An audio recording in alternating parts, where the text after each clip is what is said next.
الحمد لله رب العالمين والعاقبة للمتقين والصلاة والسلام على سيد المرسلين وعلى آله الطيبين الطاهرين وعلى سائر الصحابة والتابعين أجمعين. أما بعد فأعوذ بالله من الشيطان الرجيم. بسم الله الرحمن الرحيم. السابقون الأولون من المهاجرين والأنصار والذين اتبعوهم بإحسان رضي الله عنهم ورضوا عنه. وقال تبارك وتعالى في القرآن المجيد في مقام آخر: لقد رضي الله عن المؤمنين إذ يبايعونك تحت الشجرة. وقال تبارك وتعالى في الكلام المجيد في مقام آخر: إنما يريد الله ليذهب عنكم الرجس أهل البيت ويطهركم تطهيرا. صدق الله مولانا العظيم. رب اشرح لي صدري ويسر لي أمري واحلل عقدة من لساني يفقهوا قولي. اللهم أرنا الحق حقا وارزقنا اتباعه. اللهم أرنا الباطل باطلا وارزقنا اجتنابه. آمین یا رب العالمین. معزز و محترم سامعین و حاضرین کرام، 5 ماہ کے تعطل کے بعد ایک مرتبہ پھر اللہ کریم کی توفیق سے اور نبی کریم صلی اللہ علیہ وسلم کی نظر رحمت سے درس حدیث شریف کی پیاری روحانی اور نورانی محفل میں ہم سب حاضری کا شرف حاصل کر رہے ہیں۔ اس محفل پاک میں آج ان چند احادیث مبارکہ کا ہم مطالعہ کر رہے ہیں جن کا تعلق ماہ محرم الحرام شریف کے واقعات کے ساتھ ہے۔ چونکہ یہ محرم شریف کا مہینہ ہے اور اس ماہ مبارک کی 1 تاریخ کو مراد نبوت امیر المومنین حضرت سیدنا عمر فاروق اعظم رضی اللہ تعالیٰ عنہ نے شہادت پائی، محرم کی پہلی تاریخ آپ کا یوم شہادت ہے، اور محرم شریف کی 10 تاریخ کو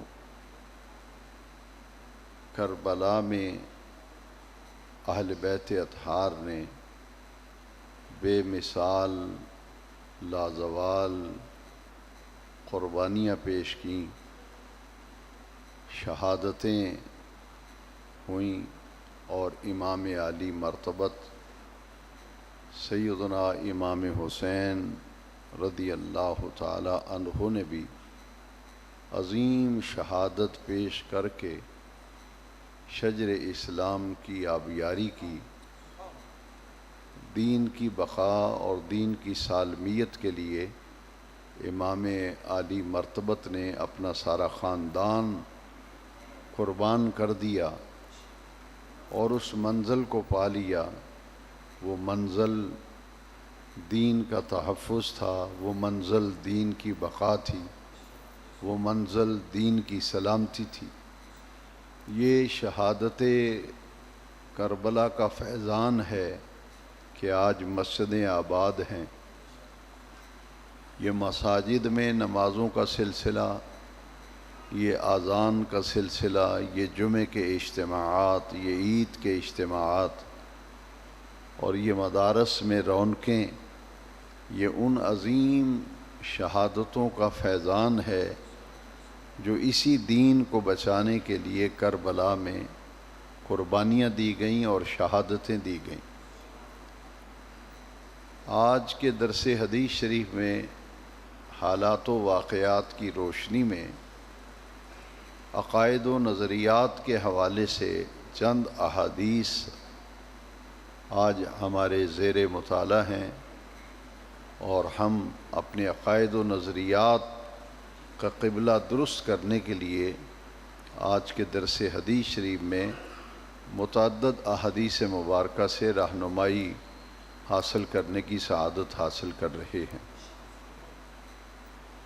یہ ہماری بدقسمتی ہے کہ ملک دشمن عناصر جو ہیں، جن کو پاکستان سے عداوت ہے، پاکستان کا وجود جن لوگوں کو کھٹکتا ہے، وہ آئے دن پاکستان میں کوئی نہ کوئی فتنہ، کوئی نہ کوئی شرانگیزی پھیلاتے ہیں، جس کے نتیجے میں ملک کا امن جو ہے وہ تباہ و برباد ہوتا ہے۔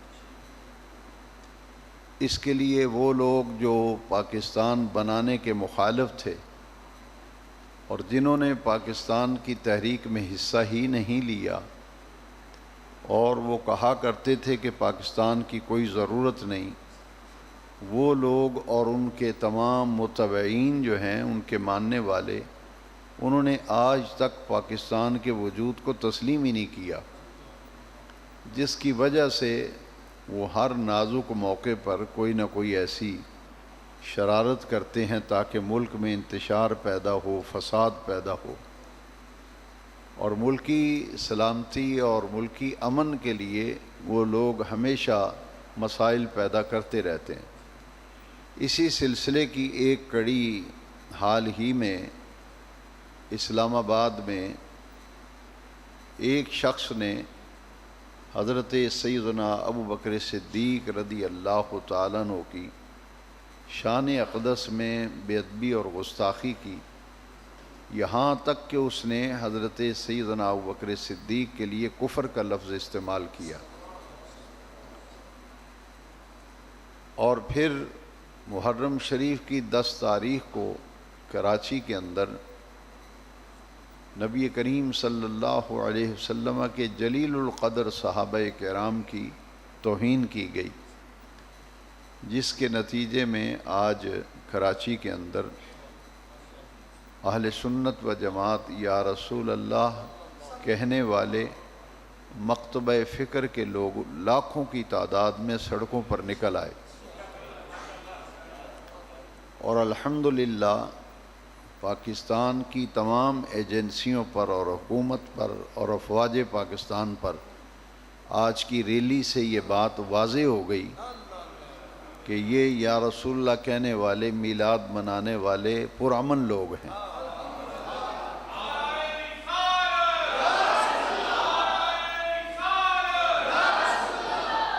کیونکہ یہ ملک ہم نے بنایا ہے، اس لیے ہمیں اس ملک کا امن عزیز ہے، اس کی سلامتی عزیز ہے۔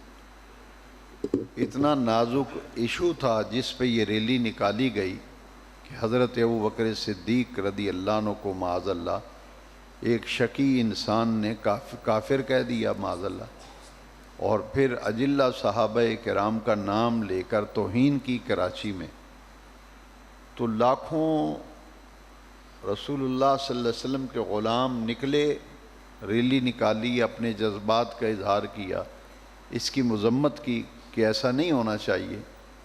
الحمدللہ پرامن ریلی تھی، اور 10 بجے وہ ریلی شروع ہوئی اور 3 بجے کے قریب آج وہ ریلی ختم ہوئی، اور ایجنسیاں اور افواج پاکستان کے تمام لوگ حیران تھے کہ اتنی کثیر تعداد میں کراچی میں پہلے کبھی اجتماع نہیں دیکھا گیا۔ اس کی دو وجہ میں عرض کرتا ہوں۔ ایک وجہ یہ ہے کہ یہ جو لوگ آج سڑکوں پہ آئے ہیں یہ جانتے ہیں کہ صحابہ کرام کو اللہ تبارک و تعالی نے بڑی عزت، بڑا مرتبہ، بڑا مقام اور بڑی فضیلت عطا فرمائی، اور اسی طرح اہل بیت اطہار کو اللہ رب العزت نے بڑا ہی درجہ، بڑا ہی مقام، بڑی ہی فضیلت عطا فرمائی۔ اس لیے تمام صحابہ کرام کی صحابیت ہم اس کا بھی احترام کرتے ہیں، اور تمام اہل بیت اطہار کے تقدس اور طہارت کا بھی ہم احترام کرتے ہیں۔ اور اہل سنت و جماعت واحد جماعت ہے جو حضور کے تمام صحابہ، تمام اہل بیت جن جن کو حضور کے ساتھ نسبت ہے، اولیاء کاملین ہوں، ان تمام کا احترام کرتے ہیں۔ کسی بھی عظمت، کسی بھی باعظمت اور بامرتبہ شخص کی توہین ہم نہیں کرتے۔ ہمیشہ فرقہ تب بنتا ہے جب انکار کیا جائے، اقرار سے فرقہ نہیں بنتا، فرقہ بنتا ہے انکار سے۔ اس لیے بدقسمتی سے ایسے طبقات پیدا ہو گئے کہ کچھ صحابہ کرام کو برا بھلا کہنے لگے معاذ اللہ، اور کچھ اہل بیت اطہار کے متعلق ہرزہ سرائی کرنے لگے۔ آج درس حدیث میں ہم وہ صراط مستقیم، وہ راہ ہدایت، وہ راہ نجات، وہ ذات گرامی، وہ ہستی پاک جن کا ہم نے کلمہ پڑھا ہے، جن کے ہم امتی ہیں، جن کی بدولت ہمیں رحمان ملا اور جن کی بدولت ہمیں قرآن ملا، ہم ان کی زبان اقدس سے آج یہ سمجھنے کی کوشش کر رہے ہیں کہ زبان رسالت سے ان لوگوں کے حوالے سے کیا کیا ارشادات گرامی حضور نے ان لوگوں کے بارے میں فرمائے جن کو صحابہ کرام کہا جاتا ہے، اور ان لوگوں کو کیا کیا میرے آقا کریم نے فضائل سے مزین فرمایا جن کو اہل بیت اطہار کہا جاتا ہے۔ زبان رسالت سے کیا ارشاد ہوا، اور پھر اس کے بعد قرآن مجید کی آیات، ان احادیث کے حوالے سے میں عرض کروں گا کہ قرآن مجید میں کن کن مقامات پر صحابہ کرام اور اہل بیت اطہار کے بارے میں واضح ہدایت، واضح رہنمائی قرآن پاک میں بھی موجود ہے اور حدیث شریف میں بھی موجود ہے۔ آج کے درس کے موضوع کا انتخاب محض اس لیے کیا گیا ہے کہ اس کا تعلق آخرت کے ساتھ ہے، اس کا تعلق ہماری قبر کے ساتھ ہے۔ اگر خدا نخواستہ کسی صحابی رسول کے بارے میں دل میں کوئی خلش پیدا ہو گئی، ان کے بارے میں کوئی وسوسہ، کوئی شک و شبہ دل میں آ گیا، تو آدمی اپنی آخرت برباد کر بیٹھتا ہے۔ اور اگر اہل بیت اطہار کے حوالے سے دل میں کوئی ایسا میل آ گیا تو پھر تو بالکل عاقبت اور آخرت بندے کی برباد ہو کے رہ جاتی۔ اس لیے ہمیں اپنا ایمان پیارا ہے، ہمیں اپنی عاقبت پیاری ہے، ہمیں اپنی آخرت پیاری ہے۔ ہم اپنی قبر کو بہتر بنانے کے لیے اور قبر کی روشنی کے لیے یہ تمام معاملات جو ہیں وہ پیش نظر رکھتے ہیں۔ میرے نبی کریم صلی اللہ علیہ وسلم نے اپنے تمام صحابہ کرام کے بارے میں جو ارشاد فرمایا، پہلی حدیث شریف میں آپ سے عرض کرتا ہوں۔ میرے آقا کریم نے فرمایا، اصحابی کالنجوم بأیہم اقتدیتم اہتدیتم۔ میرے تمام صحابہ ستاروں کی مثل ہیں، ستاروں کی مانند ہیں، تمام صحابہ ستاروں کی طرح ہیں۔ بأیہم اقتدیتم اہتدیتم، ان تمام صحابہ میں سے جس کی بھی پیروی، جس کی بھی اقتداء کرو گے تو تم ہدایت پا جاؤ گے۔ اس لیے کہ صحابہ کرام یہ آسمان ہدایت کے درخشندہ ستارے ہیں، ان کو ہدایت کا معیار اس لیے قرار دیا گیا کہ صحابہ کرام وہ ذوات مقدسہ ہیں، وہ ہستیاں ہیں جنہوں نے دین سیکھا تو براہ راست نبی کریم سے دین سیکھا۔ ہم اپنے استاد سے دین سیکھتے ہیں، قاری صاحب سے دین سیکھ لیا، حافظ صاحب سے دین سیکھا، امام مسجد سے دین سیکھا، خطیب صاحب سے دین سیکھا، اپنے استاد سے دین سیکھا۔ صحابہ کرام وہ پاک ہستیاں ہیں جن کو پڑھانے والے آمنہ کے لال تھے اور پڑھنے والے میرے آقا کے یہ جان نثار تھے۔ درمیان میں واسطہ ہی کوئی نہیں، ڈائریکٹ اور بلا واسطہ ان ہستیوں نے دین سیکھا تو نبی کریم علیہ السلام سے دین سیکھا۔ یہ حدیث شریف ہے کہ تمام صحابہ ہدایت کے ستارے ہیں، یہ ستاروں کی مثل ہیں، ستاروں کی مانند ہیں، جس کی بھی پیروی کرو گے ہدایت پا جاؤ گے۔ اب اس حدیث شریف کی تائید میں سورہ بقرہ میں سے ایک آیت کریمہ عرض کرتا ہوں۔ جو بات نبی کریم علیہ السلام نے اپنی زبان اقدس سے ارشاد فرمائی، عرش والا رب قرآن میں اس بات کو بے نیاز رب کس شان اور اہتمام کے ساتھ قرآن میں بیان فرماتا ہے۔ رب ذوالجلال نے ارشاد فرمایا سورہ بقرہ میں فَإِنْ آمَنُوا بِمِثْلِ مَا آمَنْتُمْ بِهِ فَقَدْ اهْتَدَوْا۔ اللہ کریم قرآن کریم میں سورہ بقرہ میں ارشاد فرماتا ہے، اے میرے محبوب کے غلاموں، اے میرے محبوب کے صحابیوں، جانثاروں، جس طرح تم ایمان لائے ہو، جس طرح تم ایمان لائے ہو، جو تمہارے ایمان لانے کی طرح ایمان لائے گا، فقد اہتدوا، ہدایت صرف اس کے پاس ہوگی جو تمہارے ایمان لانے کی طرح ایمان لائے گا۔ اور حضور فرماتے ہیں میرے صحابہ ہدایت کے ستارے ہیں، ستاروں کی مثل ہیں، مانند ہیں۔ اللہ کریم فرماتا ہے کہ حضور کے صحابیوں، غلاموں، جس طرح تم ایمان لائے ہو، تمہارے ایمان لانے کی طرح جو ایمان لائے گا ہدایت صرف اس کے پاس ہوگی۔ معلوم یہ ہوا کہ ان کا اتنا اونچا درجہ اور مقام ہے، انہوں نے ہدایت لی اور ہدایت پائی تو براہ راست نبی کریم علیہ السلام کی صحبت میں بیٹھ کر تعلیم بھی پائی، ہدایت بھی پائی، نجات کا راستہ بھی لیا، تو ڈائریکٹ انہوں نے اخذ کیا ہے حضور کی ذات سے، لہٰذا اللہ تعالیٰ نے ان کو وہ مقام دیا ہے کہ پوری امت میں جو ان کے ماننے کی طرح مانے گا وہ ہدایت پر ہوگا، اور جو ان کے ایمان لانے کی طرح ایمان نہیں لائے گا وہ گمراہی میں پھنسا ہوا ہوگا۔ تو صحابہ ہدایت کے ستارے ہیں۔ اب ظاہر بات ہے کہ قرآن مجید میں فرمایا اطیعوا اللہ و اطیعوا الرسول، اللہ کا حکم مانو اور اللہ کے رسول کا حکم مانو۔ قرآن کی آیت ہے اطیعوا اللہ و اطیعوا الرسول، اللہ کا حکم مانو اور اللہ کے رسول کا حکم مانو۔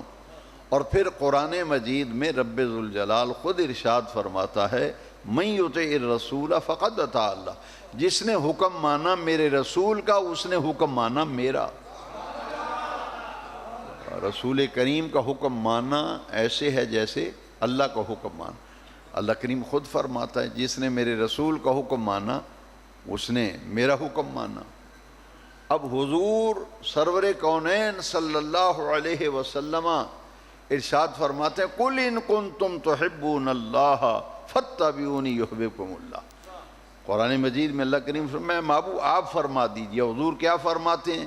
ان کنتم تحبون اللہ، اگر تم اللہ سے محبت کرتے ہو، فاتبعونی، تو پھر میری پیروی کرو، پھر میری اتباع کرو۔ اگر اللہ سے محبت کا کوئی شخص دعویدار ہے تو قرآن کہتا ہے کہ وہ مدینے والے مصطفیٰ کریم صلی اللہ علیہ وسلم کی اتباع کرے، حضور کی پیروی کرے۔ جو حضور کی اتباع و پیروی کرے گا وہ دعوی محبت الہی میں سچا ہوگا، اور جو حضور کی اتباع نہیں کرے گا وہ دعوی محبت الہی میں جھوٹا ہوگا۔ اب حضور کی اتباع آئی نا قرآن میں. اب آقا کریم کیا فرماتے ہیں ذرا حدیث شریف توجہ سے سنیے، انشاءاللہ پورا مضمون آسانی سے سمجھ میں آ جائے.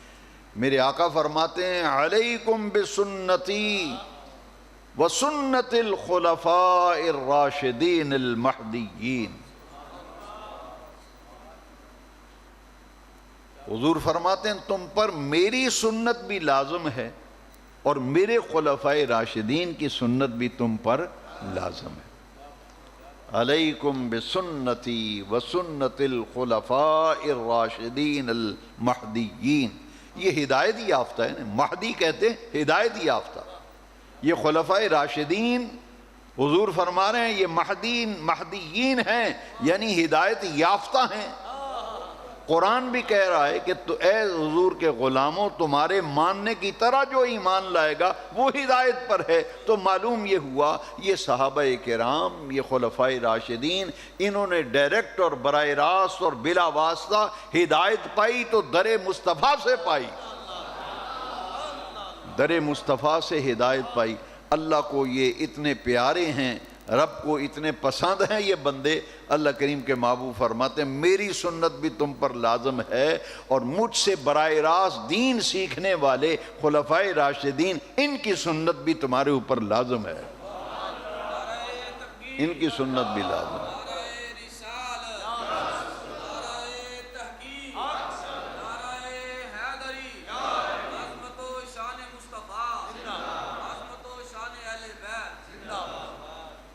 اب ان احادیث کو سمجھ لینے کے بعد ایک اور حدیث شریف میں عرض کروں، چونکہ کراچی میں جو واقعہ پیش آیا اور اسلام آباد میں، حضور نے ارشاد فرمایا لا تسبوا اصحابی اللہ فی اصحابی. حضور نے فرمایا لوگو میرے صحابہ کے معاملے میں اللہ سے ڈرو. اللہ فی اصحابی، میرے صحابہ کے معاملے میں اللہ سے ڈرو. لا تسبوا اصحابی، میرے صحابہ کو برا بھلا مت کہو. صحابہ کو برا بھلا سب گالی کو کہتے ہیں. لا تسبوا اصحابی، میرے صحابہ کو گالیاں نہ دو، میرے صحابہ کو برا بھلا مت کہو. کیوں؟ یہ وہ نفوس قدسیاں ہیں جنہوں نے ڈائریکٹ دین سیکھا تو حضور سے سیکھا. اور پھر ان کی ایک اور فضیلت ہے جس کو قرآن بیان کر رہا ہے، وہ یہ ہے کہ انہوں نے جان، مال، وطن، اولاد، ہر شے نبی کریم کے دین کی سر بلندی کے لیے قربان کر دی.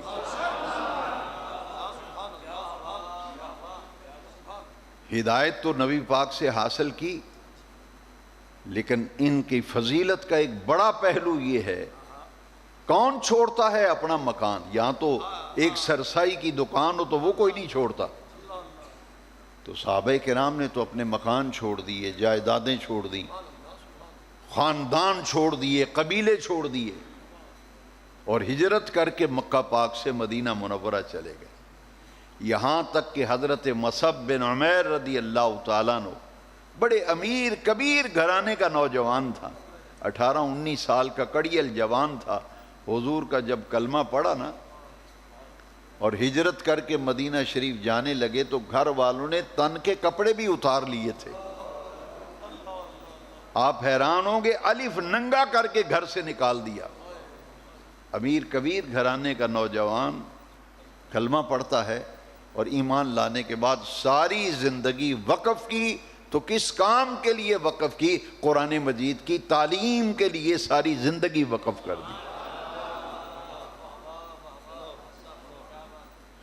انہوں نے تو کپڑے بھی گھر کے اتار لیے تھے جسم پہ. انہوں نے کہا یہ کپڑے بھی ہمارے اتار دے اگر تو نے محمد کا کلمہ پڑھنا ہے نا صلی اللہ علیہ وسلم، تو پھر ہمارے کپڑے بھی دے جا اسی سے جا کے لے کپڑے.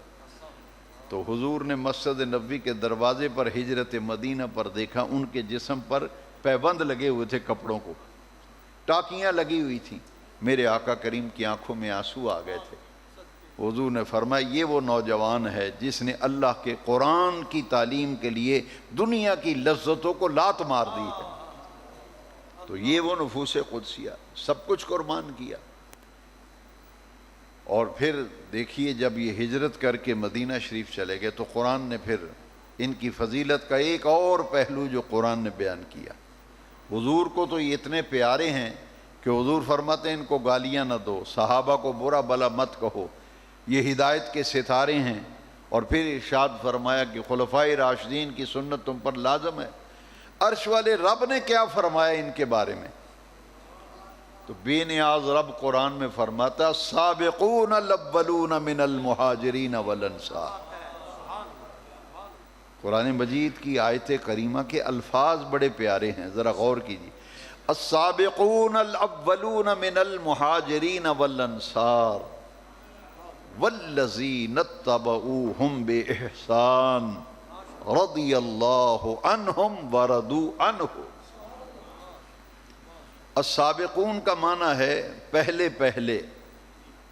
السابقون سب سے آگے آگے، الاولون سب سے پہلے پہلے، السابقون الاولون سب سے آگے آگے ایمان لانے والے، سب سے پہلے پہلے ایمان لانے والے. من المہاجرین والانصار، وہ مہاجر ہوں چاہے انصار ہوں جو سب سے آگے آگے سب سے پہلے پہلے ایمان لائے ہیں. والذین اتبعوہم بإحسان، اور جنہوں نے احسان اور خیر میں ان کی پیروی کی، رضی اللہ عنہم، اللہ ان سب سے راضی ہے. اللہ ان سب سے، قرآن مجید ہے قصہ کہانی نہیں. رضی اللہ عنہم ورضوا عنہ، اللہ ان سب سے راضی ہے اور یہ اپنے رب کی عطاؤں پر اپنے رب سے راضی ہیں. یہ صحابہ کرام اور تابعین کے لیے جو رضی اللہ عنہ کا لفظ استعمال ہوتا ہے یہ قرآن مجید سے لیا گیا ہے. رضی اللہ عنہ السابقون الاولون من المہاجرین والانصار. مہاجر صحابہ ہوں یا انصار. اب ان کی فضیلت، مہاجرین تو وہ ہیں جنہوں نے جائیداد چھوڑی، زمین چھوڑ گئے، مکان چھوڑ گئے، خاندان چھوڑ گئے، پیسہ چھوڑ گئے، زیور چھوڑ گئے، ہجرت کر کے نبی پاک کے ساتھ مدینہ پر. اور انصار کون ہیں؟ انصار مدینہ وہ ہیں مواخات کی جو مثال اسلام میں ملتی ہے نا، اسلامی مواخات، پوری دنیا میں کسی مذہب کے اندر وہ مواخات نہیں ملتی. کیا تھی وہ؟ جس صحابی کی 2 مکان تھے نا انصاری کے، اس نے 1 مکان اپنے مہاجر بھائی کو دے دیا. یہاں سگے بھائی کو کوئی نہیں دیتا، اس کا جو حصہ بنتا ہے وہ بھی نہیں دیتے لوگ. اور ہم یہ ظلم کرتے ہیں، ہمارے معاشرے میں ایک بہت بڑا ظلم ہے، بیٹیوں کو جائیداد میں ہمارے لوگ حصہ ہی نہیں دیتے.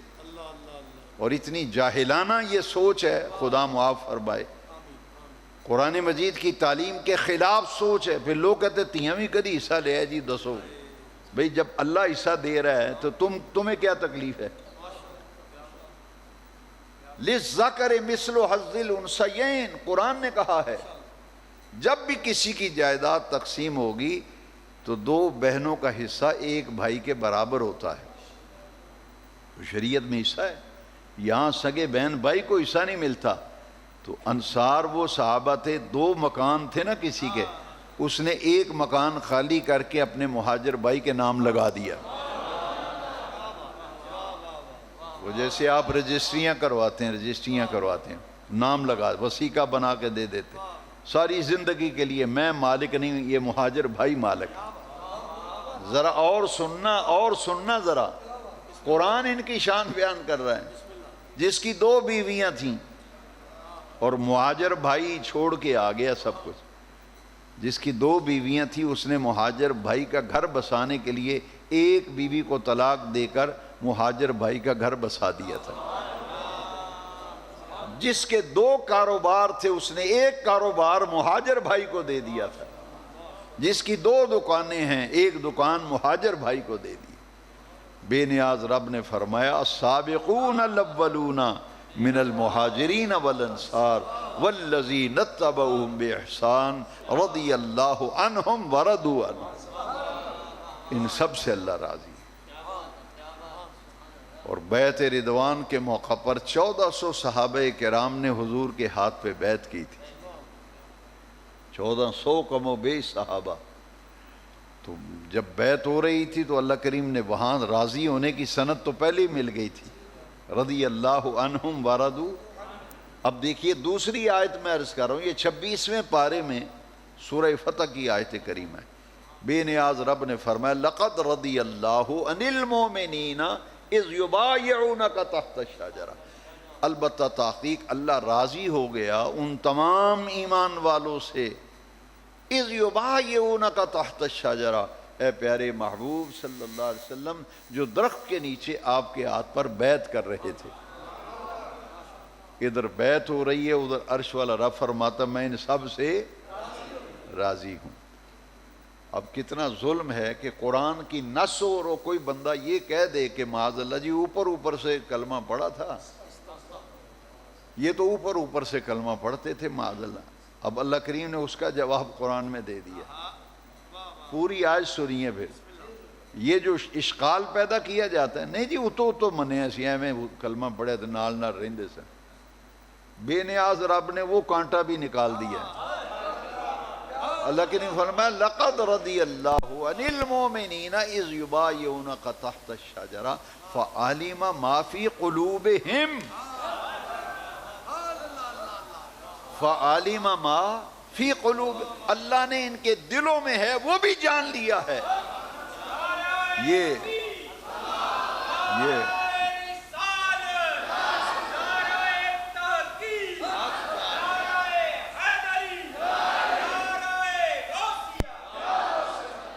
جو کچھ ان کے دل میں ہے اللہ نے اسے بھی جان لیا۔ یہ اندروں باہروں ایمان لے آئے نے، یہ اندروں بھی منے ہیں تو باہروں بھی منے ہیں۔ قرآن کہہ رہے فَعَلِمَ مَا فِي قُلُوبِهِمْ، جو کچھ ان کے دل میں ہے، فَعَلِمَ مَا فِي قُلُوبِهِمْ، اللہ ان سے راضی ہو گیا۔ لقد رضی اللہ، یہ اللہ کو بڑے پیارے ہیں محبوب کے صحابہ، اور ایسے ایسے صحابہ کرام اللہ اکبر جن کے پاس تن ڈھانپنے کے لیے لباس نہیں تھا۔ اس لیے صحابہ کرام کے درجے کے اعتبار سے یہ بات بھی بڑی اہم ہے، چونکہ جیسی وبا پھیلی ہو نا ویسے ہی علاج ہونا چاہیے۔ آج میرا ارادہ تو اور تھا، درس کا موضوع اخلاقیات پہ آج میں کچھ حدیثیں سنانا چاہتا تھا، لیکن وہ میڈیا پہ اخبارات پہ یہ سب کچھ شور تھا، تو میں نے کہا کہ جو غلط فہمیاں پیدا ہوتی ہیں ان کا ازالہ جو ہے وہ بھی ضروری ہے، وہ بھی ازالہ ضروری ہے۔ اس لیے میں نے کہا کہ میں آئندہ درس پہ وہ چھوڑتا ہوں۔ آج جو حالات و واقعات ہیں کہ جس کے منہ میں آتا ہے، مثلا جس بدبخت نے حضرت صدیق اکبر کو اسلام آباد کی مجلس میں کافر کہا معاذ اللہ، اور پھر راتوں رات گورنمنٹ نے اسے ایران بھگا دیا، اسے پناہ ملی تو ایران میں جا کے ملی، راتوں رات بھاگ گیا ایران میں، اور گورنمنٹ نے بھیجا اسے، رات کے اندھیرے میں بھگا دیا، اور سیدنا صدیق اکبر کی توہین کر کے وہ یہاں سے دفع ہو گیا۔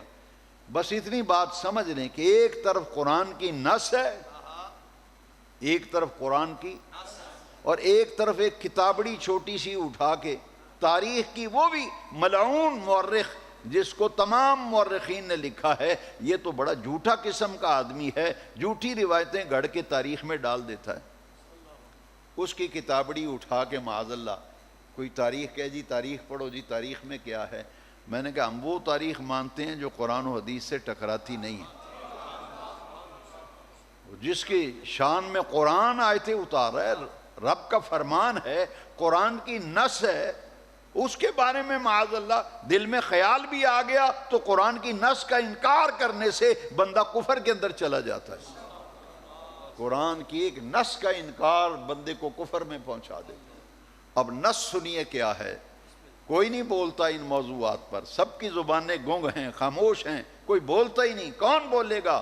میں نے کہا جو صحابہ کرام کی معاذ اللہ تکفیر کرتا ہے ان کو ان آیات پر غور کر لینا چاہیے کہ قرآن کی نص کا انکار کر رہا ہے نا۔ ثانی اثنین اذ ہما فی الغار اذ یقول لصاحبہ لا تحزن ان اللہ معنا۔ اس آیت کے بارے میں موافق و مخالف تمام مکاتب فکر، جتنے مکاتب فکر ہیں، کسی کا بھی اس سے اختلاف نہیں، سب نے اپنی تفسیروں میں لکھا ہے کہ غار کے اندر ہجرت کی رات دو ہی ہستیاں تھیں، یا آمنہ کے لال تھے یا محبوب کے یار غار ابو بکر صدیق تھے۔ تیسرا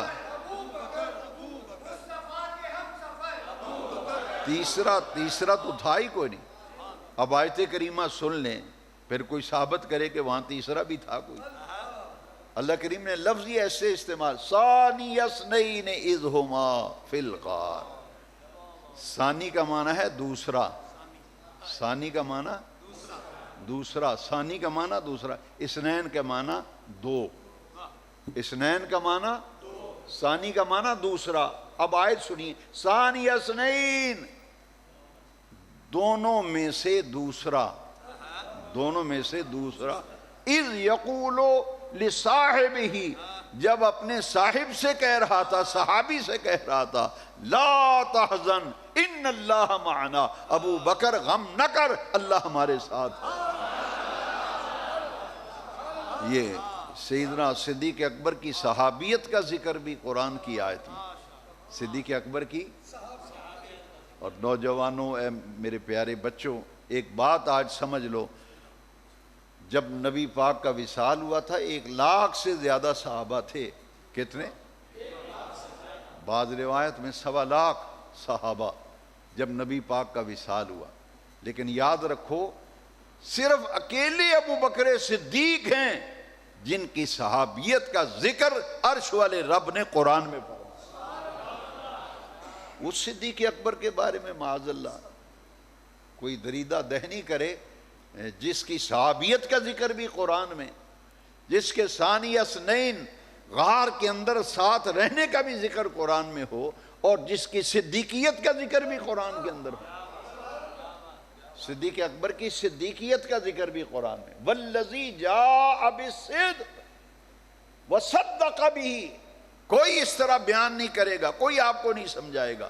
والذی جاء بالصدق وصدق بہ، سچ لے کر آنے والے آقا کریم کی ذات ہے، وصدق بہ، تصدیق کرنے والے ابو بکر صدیق ہے۔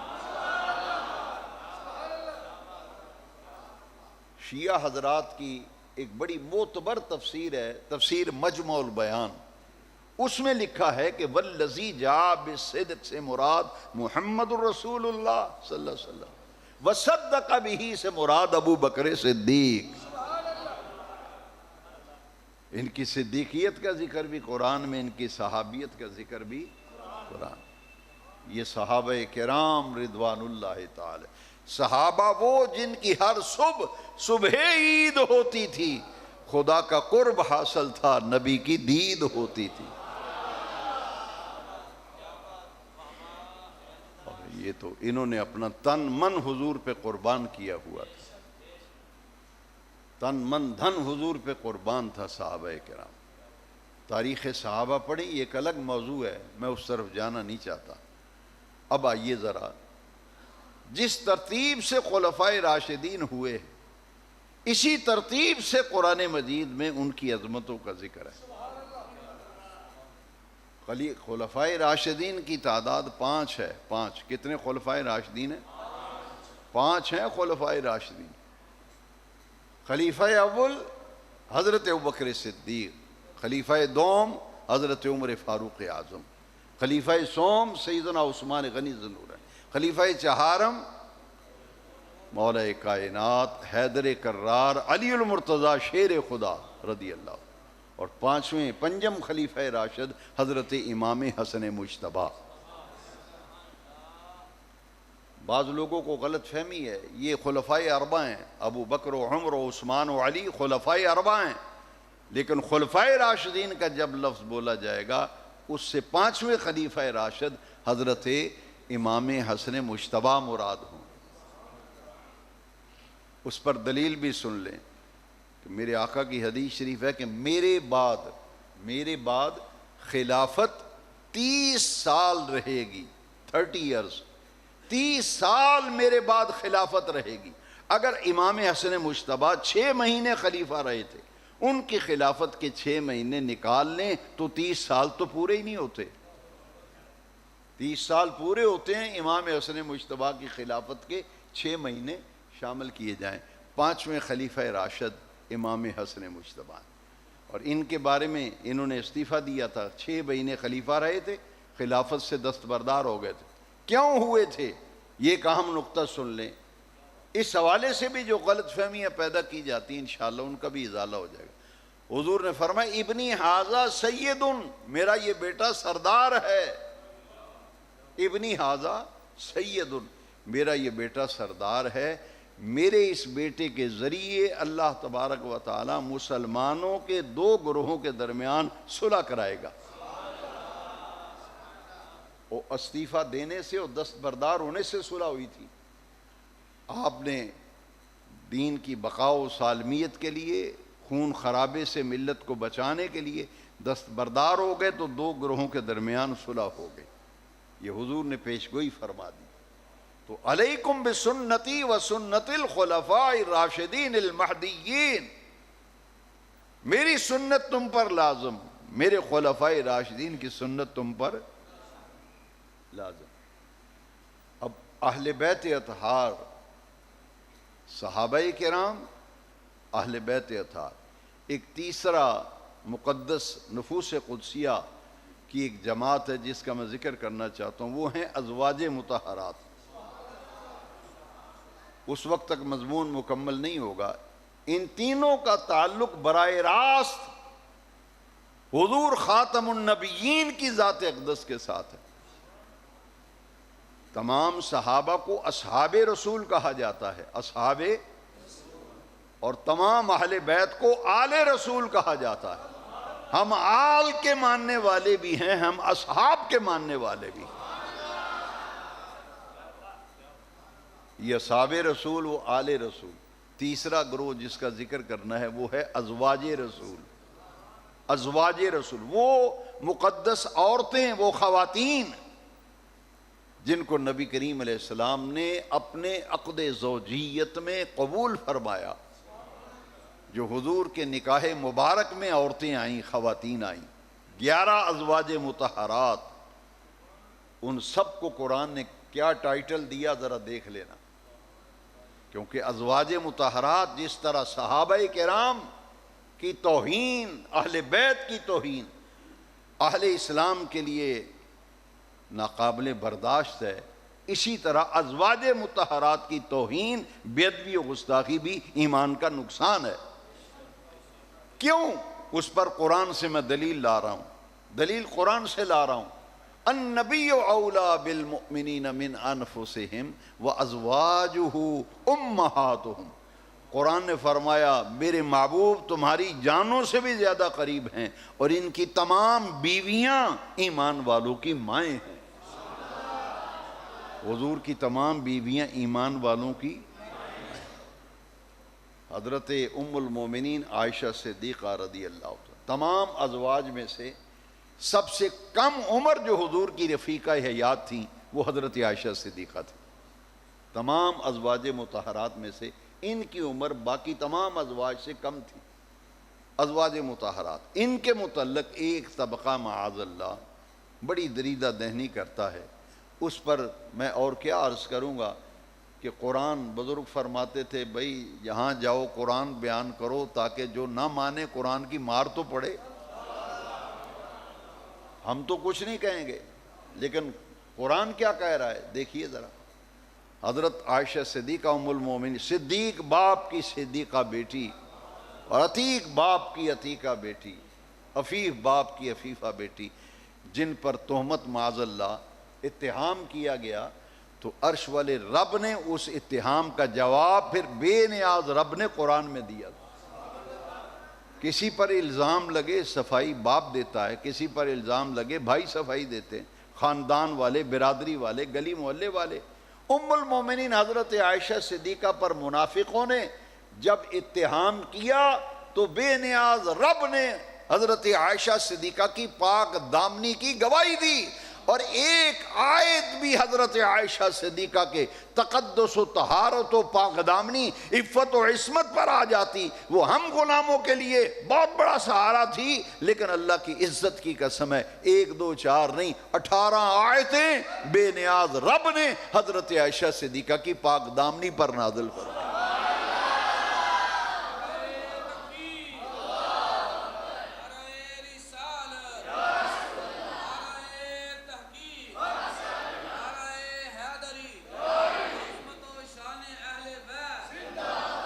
کتنی آیتیں آئیں اور کس صورت میں؟ سورہ نور میں۔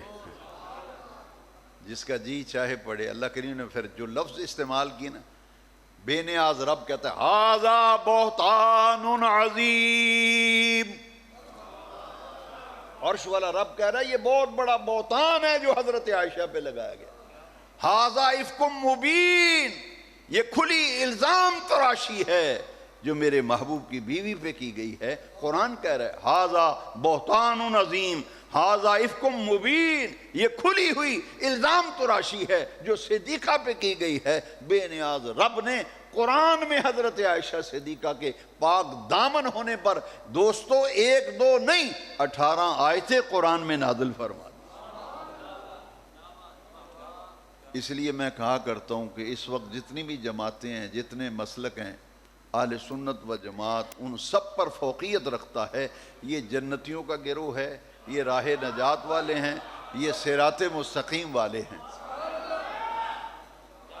ان کے وہ عقیدے ہیں جو قرآن کے عقیدے ہیں، جو نبی پاک کے فرمان کے عقیدے ہیں۔ جب صحابہ و اہل بیت کو مانتے ہیں، جو صحابہ کرام کے حوالے سے سیر اصل گفتگو ہو گئی، اب اہل بیت اطہار کی بارگاہ میں چند احادیث اور 1 آیت مقدسہ۔ صحابہ کا مقام و مرتبہ آپ نے سن لیا، اب دیکھیے ازواج مطہرات کی بات بھی سن لی۔ اب آئیے ذرا کہ حضرت سیدنا امام حسن، سیدنا امام حسین رضی اللہ تعالیٰ عنہ، ان 2 ہستیوں کے حوالے سے ذرا غور سے سن لیجئے۔ یہ نبی کریم علیہ السلام کے نواسے ہیں۔ یہ حضور سیدۃ النساء فاطمۃ الزہرا کی بطن اطہر سے مولا علی کی اولاد پاک ہے۔ جب تک زہرا پاک حضرت علی پاک کے نکاح میں رہی، حضور نے پابند کیا تھا مولا علی کو کہ جب تک زہرا آپ کے نکاح میں ہیں آپ دوسرا نکاح نہیں کر سکتے۔ کیوں؟ اس پر اشکالات، مستشرقین نے بہت اس پر باتیں کی، لیکن اتنی بات سمجھ لیں تو قرآن کہتا ہے کہ فَانْكِحُوا مَا طَابَ لَكُم مِّنَ النِّسَاءِ مَثْنَىٰ وَثُلَاثَ وَرُبَاعَ۔ ہر شخص کو 4 بیویاں ایک وقت میں رکھنے کی اجازت ہے۔ 4 بیویاں بیک وقت ایک آدمی نکاح کر سکتا ہے شرعی اعتبار سے، لیکن آگے اللہ کریم نے ایک پابندی لگائی، قید لگائی، فَإِنْ خِفْتُمْ أَلَّا تَعْدِلُوا فَوَاحِدَةً۔ اگر 4 بیویوں کے درمیان انصاف نہیں کر پاؤ گے تو پھر ایک ہی کرو، دوسری بیوی کرنے کی پھر اجازت ہے۔ فَإِنْ خِفْتُمْ أَلَّا تَعْدِلُوا فَوَاحِدَةً، پھر ایک نکاح کرو۔ اب ذرا 4 بیویوں کو سے عدل کا کیا معنی ہے؟ اگر کپڑے ایک بیوی کے خریدے ہیں تو دوسری کو بھی اس جیسا لباس، ایک بیوی کے لیے جو کھانے پینے کا سامان لیا دوسری کے لیے بھی وہی، جیسا بیڈ اس کا ایسا بیڈ اس کا، جیسا لباس اس کا ایسا لباس اس کا، جیسا اس کا کھانا ایسا کھانا۔ اگر اس کو اسی لگوا کے دیا اس کو بھی لگوا کے دینا پڑے گا، اگر اس کو پنکھا دیا اس کو بھی پنکھا دینا، ایک جیسا عدل بین الازواج۔ اب حضور نے کیوں پابند کیا تھا حضرت علی کو؟ تمام مستشرقین کی ہرزہ سرائی کا جواب اس آیت میں آ گیا، فَإِنْ خِفْتُمْ أَلَّا تَعْدِلُوا فَوَاحِدَةً۔ 4 بیویوں کے درمیان عدل، برابری ضروری ہے۔ کائنات میں ایسی کون عورت ہے جو زہرا کی برابری کر سکے؟ کون تھی؟ کون عورت تھی جو زہرا کی برابری کر سکے؟ اس لیے پابند کر، جب تک زہرا ہیں علی تم دوسرا نکاح نہیں کر سکتے۔ مجھے کوئی آدمی بتائے کہ مولا علی نے اعتراض کیا تھا؟ مولا علی نے کہا تھا حضور جب اللہ اجازت دے رہا ہے 4 کی تو آپ کیوں منع کرتے ہیں؟ کیوں؟ مولا علی جانتے تھے جو زبان مصطفیٰ سے نکل گیا وہی شریعت ہے، وہی دین ہے، وہی دین۔ اور زہرا پاک کے بطن سے حسن مجتبیٰ ہوئے، حسین شہید کربلا ہوئے، اور سیدتنا زینب سلام اللہ علیہا جن کے صبر کو دنیا قیامت تک سلام کرتی رہے گی۔ سیدہ زینب ہیں، حسن پاک ہیں، حسین پاک، اولاد فاطمہ ہے۔ مولا علی کی دوسری بیویوں سے بھی اولاد تھی، مگر وہ سید نہیں ہے۔ سید وہ جو اولاد فاطمہ ہے، جو اولاد زہرا پاک کے بطن سے جو مولا علی کی اولاد ہے نا، وہ سید ہیں۔ حضور نے فرمایا ہر ایک کا نسب بیٹے سے چلتا ہے، میرا نسب میری بیٹی سے چلے گا۔ آل اور اصحاب کی بات سمجھنی ہے تو پھر اتنا سمجھ لو، جو اتہام کرتے ہو اہل سنت و جماعت پر، تو بھئی ہماری تو نماز ہی مکمل نہیں ہوتی جب تک حضور کی آل پر درود نہ پڑھ لیں۔ جو حضور کی آل کے نام سے چڑھتے ہیں، حسنین کے نام سے چڑھتے ہیں، کربلا کے نام سے چڑھتے ہیں، اور جب بھی ان کا ہستیوں کا نام لیں تو چہرے کا جغرافیہ بدل جاتا ہے، خاموشیاں چھا جاتی ہیں۔ میں ان سے نہایت احترام سے کہنا چاہتا ہوں کہ قرآن پڑھ کے دیکھیں، قرآن کیا کہہ رہا ہے؟ انما یرید اللہ لیذہب عنکم الرجس اہل البیت۔ اہل بیت وہ ہیں جن کو پاک کرنے کا اعلان عرش والا رب قرآن میں کر رہا ہے۔ یہ جو ہم علی پاک کہتے ہیں، حسن پاک کہتے ہیں، حسین پاک کہتے ہیں، زہرا پاک کہتے ہیں، اس لیے کہتے ہیں کہ قرآن میں عرش والے رب نے انہیں قرآن میں پاک فرمایا۔ وَيُطَهِّرَكُمْ تَطْهِيرًا۔ رب فرماتے ہیں نبی کے گھر والوں کو ایسا پاک کرنے کا ارادہ کیا ہے جیسا پاک کرنے کا حق ہے۔ لِيُذْهِبَ عَنْكُمُ الرِّجْسَ، ہر قسم کی آلائش و آلودگی نبی کریم کے گھرانے سے دور کرنے کا اللہ نے اہل بیت میں، تمام ازواج مطہرات حضور کی اہل بیت ہیں، کسی کو اشکال نہ رہے، یہ نوٹ کر لیجئے بات، تمام ازواج مطہرات حضور کی اہل بیت۔ کوئی آدمی کہے کہ میری بیوی میری گھر والی نہیں ہے، جاتے ہی دیکھے گھر میں کیا تماشا لگتا ہے، کہو کہ میری گھر والی نہیں ہے۔ حیرت ہوتی ہے ان لوگوں پر جو حضور کی ازواج کے اہل بیت ہونے کا انکار کرتے ہیں۔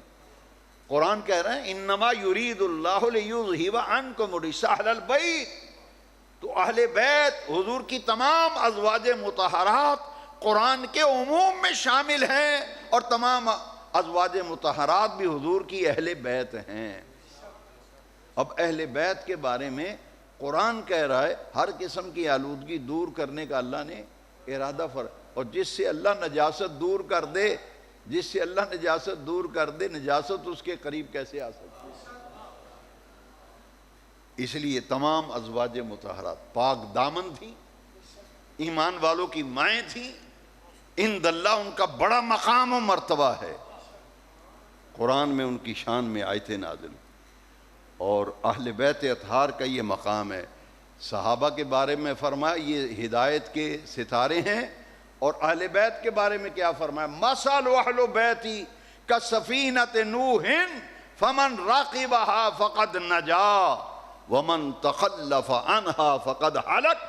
دنیا والو، میرے اہل بیت کی مثال اس طرح ہے جیسے نوح علیہ السلام کا سفینہ ہے، جو سوار ہو گیا وہ نجات پا گیا، جو سوار ہونے سے رہ گیا وہ ہلاک ہو گیا۔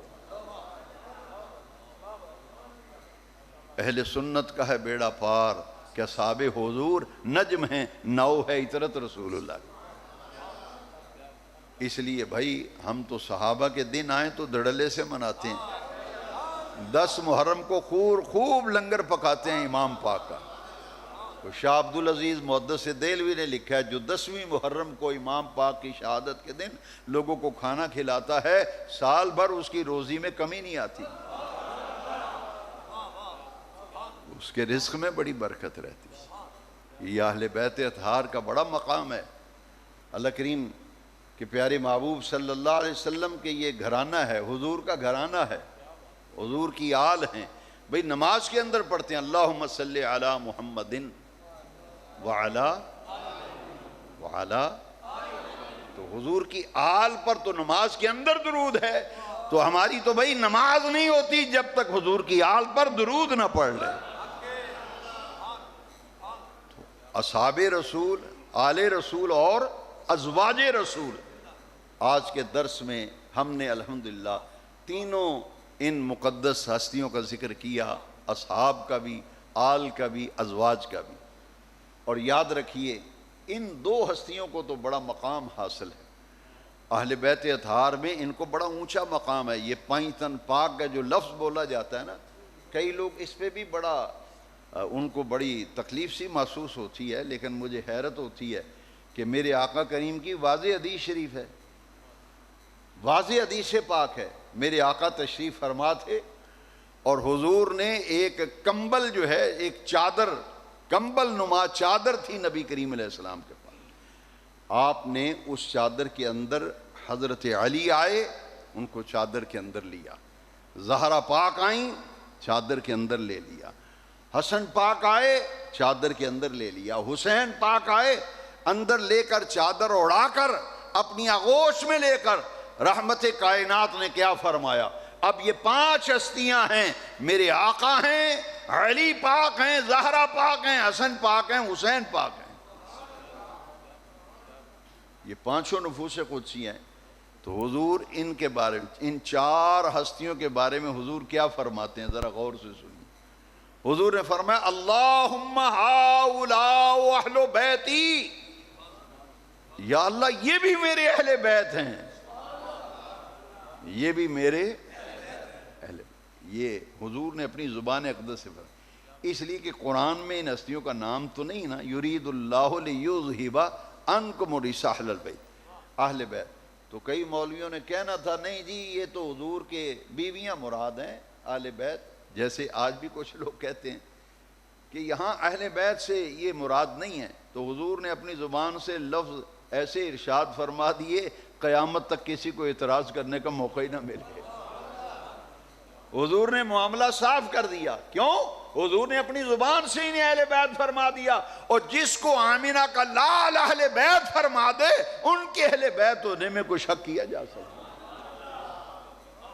حضور نے کیا فرمایا، اللہم ہؤلاء اہل بیتی، یا اللہ یہ بھی میرے اہل بیت ہیں، وطہرہم تطہیرا، یا اللہ ان کو بھی ایسے پاک کر دے جیسے پاک کرنے کا حق ہے۔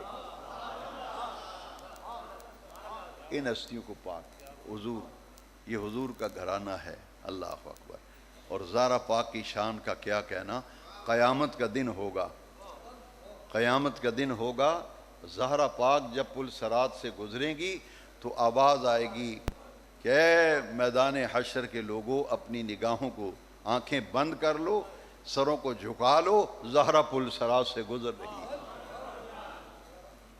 یہ ان کے ادب و احترام اور تعظیم کی وجہ سے امام قسطلانی نے لکھا ہے کہ یہ حکم آئے۔ حضرات، بہت سی باتیں کہنے کو دل چاہتا ہے مگر وقت ایسا ہے۔ یاد رکھیے یہ اہل بیت ایسے پاک لوگ ہیں کہ ابن ماجہ لوگ حدیثیں تو پڑھتے ہیں، سیاستہ کا بھی بڑا نام لیتے ہیں، لیکن سیاستہ کے اندر جو حدیثیں ہیں ان میں کبھی غور کیا ہے؟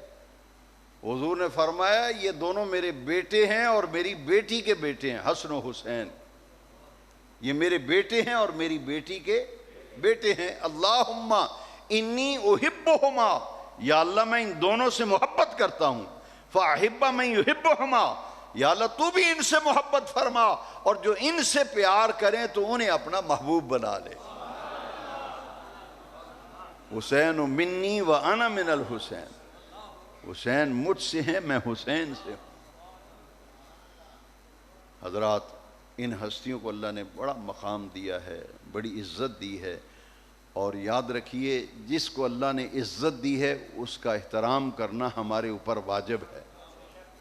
اور ان ہستیوں کے بارے میں کسی ادھر ادھر سے بات سن کر یا فیس بک پر یا انٹرنیٹ پر کوئی دیکھ کر اگر معاذ اللہ خاکم بدان ذرا سی بات بھی دل میں آئی تو پھر خیر منانا، پھر اپنی عاقبت آخرت کی فکر کرنا۔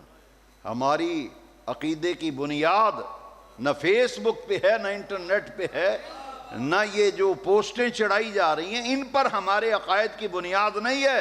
ہمارے عقائد کی بنیاد اللہ کے قرآن پر ہے یا مصطفیٰ کریم کے فرمان پر. اور جو فیس بک پہ آ رہا ہے اس میں 98% جھوٹ ہے. ہم نے ایک واقعہ سنا تو ہم جب تصدیق کرنے کے لیے تو سرے سے وجود ہی نہیں تھا. انہوں نے کہا جی یہ تو آدمی بڑا فراڈیا قسم کا ہے. تو آپ یہاں کہ میں نے کہا یہ تو اس نے فیس بک پہ یہ چڑھائی ہوئی ہے پوسٹ. اور جب ہم اس کے علاقے گئے تو لوگوں نے کہا جی وہ تو فراڈیا قسم کا آدمی ہے، اس کا کام ہی ہے لگانا بجانا لگانا بجانا. اکثر خبریں جھوٹ ہوتی ہیں جب کوئی ایسی کسی کے لیتے ہیں اور جب تصدیق کی جاتی ہے تو بالکل جھوٹ نکلتا ہے. اس لیے یہ جو ملک دشمن عناصر ہیں، ملک میں تباہی چاہتے ہیں، امن کے دشمن ہیں. آج کراچی کی ریلی اگر آپ انٹرنیٹ دیکھیں سر ہی سر نظر آ رہے ہیں، سر ہی سر نظر آ رہے ہیں. اور گورنمنٹ نے سر پکڑ لیا تھا کہ اتنے لوگ جمع ہو گئے ہیں، کوئی بات ہوگی تو کیا بنے گا. لیکن ایک درخت کا پتا بھی نہیں ٹوٹا، ایک گملہ بھی نہیں ٹوٹا، کسی درخت کی کسی شاخ کو بھی نہیں توڑا گیا. تو ان کو کہنا پڑا یہ لنگر کھانے والے، میلاد کا لنگر کھانے والے، یہ 11ویں شریف کا لنگر کھانے والے، تبرک کھانے والے، یہ یا رسول اللہ کہنے والے، یہ ملنگ لوگ ہیں، یہ تو امن پسند لوگ ہیں. بھائی میں نے کہا کہ امن اس لیے کہ ہم پاکستان ہم نے بنایا، ہمارے بڑوں نے بنایا. میں اس لیے کہتا ہوں کہ یہ آن دی ریکارڈ بات ہے. اگر آن دی ریکارڈ نہ ہوتی تو میں کبھی نہ کہتا. مولانا فضل الرحمان کے والد مولانا مفتی محمود یہ سرحد کے وزیر اعلیٰ بھی رہے ہیں. انہوں نے پتہ کیا کہا تھا جب مشرقی پاکستان مغربی پاکستان سے جدا ہوا تھا نا، علیحدہ ہو گیا، ملک ہمارا آدھا ٹوٹ گیا تھا، تو مولانا مفتی محمود نے کہا تھا شکر ہے ہم پاکستان بنانے کے گناہ میں شریک نہیں تھے. شکر ہے ہم پاکستان بنانے کے گناہ میں. یہ جمعیت علماء ہند ٹوٹل یہ یونیورسٹی میں نصاب میں پڑھایا جاتا ہے. اس لیے آپ کو بتا رہا ہوں ایم اے سیاسیات پڑھیے، اس میں نصاب میں پڑھایا جاتا ہے. نیشنلسٹ علماء جو تھے وہ پاکستان بنانے کے خلاف تھے. وہ کہتے تھے ہم پاکستان تو دور کی بات ہے، ہم پاکستان کی پہ نہیں بننے دیں گے. لیکن ہمارے جو بڑے تھے نا پیر جماعت علی شاہ صاحب، مولانا نعیم الدین مراد آبادی، پیر سیال، پیر صاحب گولڈا شریف، ہمارے بڑوں نے کہا تھا کہ اگر قائد اعظم مطالبہ پاکستان سے دستبردار ہو بھی جائے تو پھر بھی ہم سنی پاکستان بنا کے دم لیں گے، لے کے رہیں گے پاکستان، بن کے رہے گا پاکستان. پاکستان کا مطلب کیا؟ لا الہ الا اللہ. یہ نعرے لگتے تھے اس وقت. الحمدللہ اللہ کریم نے ہمیں یہ پاکستان دیا. لیکن افسوس افسوس 73 برس گزر گئے، ہم نے تو نعرے لگائے تھے کہ پاکستان کا مطلب کیا؟ لا الہ الا اللہ. قائد اعظم نے کہا تھا کہ ہمیں ایک ملک اس لیے چاہیے کہ وہاں قرآن کی حکومت ہو. لیکن 73 برس گزر گئے، ابھی تک اس ملک میں اسلامی نظام نہیں آ سکا. حالات ابتر ہیں، سرحدوں کے حالات ٹھیک نہیں، ملکی حالات میں امن کی ضرورت ہے. اس لیے میں آپ سے بھی گزارش کروں گا کوئی افواہ سنا کریں تو اس پہ کان نہ دھرا کریں. افواہیں بہت پھیلائی جاتی، کسی افواہ پر کوئی کان دھرنے کی ضرورت نہیں. پہلے تصدیق کریں، اس کے بعد جتنی بھی خبریں آتی ہیں فیک ہوتی ہیں. اللہ تعالی ہمیں اس ملک کی سلامتی کے لیے، ملک کے امن کے لیے ہمیشہ متحرک رہنے کی اللہ توفیق دے. ہم نے کبھی ایسی بات ہی نہیں کی جس سے انتشار پیدا ہو. ہاں آج کے درس میں وہ تمام باتیں جن کا بیان کرنا بہت ضروری تھا، کیونکہ حالات و واقعات لوگ پوچھتے ہیں کہ جناب یہ کیا کہہ رہے ہیں، یہ کیا ہو رہا ہے، یہ کیا ہو رہا ہے. میں نے کہا انشاءاللہ آج درس حدیث میں ان تمام احادیث کا ہم مطالعہ کریں گے جن میں آپ کے سوالوں کا جواب ہے. اللہ تعالیٰ آج کے درس حدیث کو قبول فرما کر ہمارے ایمان، ہمارے عقیدے کی اللہ حفاظت فرمائے. وآخر دعوانا اللہم صلی علی سیدنا ومولانا محمد وعلی آلہ وعطرتہ بعدد کل معلوم لک. اے رب کریم اس درس حدیث شریف کو قبول فرما. اس مسجد کمیٹی کے صدر حاجی نظر حسین صاحب مرحوم و مغفور کی روح کے ایصال ثواب کے لیے اور تعزیت کے لیے آج کے درس حدیث کو منسوب کیا گیا ہے. اس محفل میں جو تلاوت ہوئی ہے، جو نعت پاک پڑھی گئی، جو قرآن پاک اور حدیث شریف کا مفہوم اور درس دیا گیا، ان تمام امور خیرہ کا ثواب نبی کریم صلی اللہ علیہ وسلم کی مقدس بارگاہ میں پیش کرتے ہیں، قبول فرما۔ میرے آقا کریم کے وسیلہ جلیلہ سے تمام صحابہ کرام، تمام اہل بیت اطہار، تمام ازواج رسول کی مقدس ارواحوں کی نظر کرتے ہیں، قبول فرما۔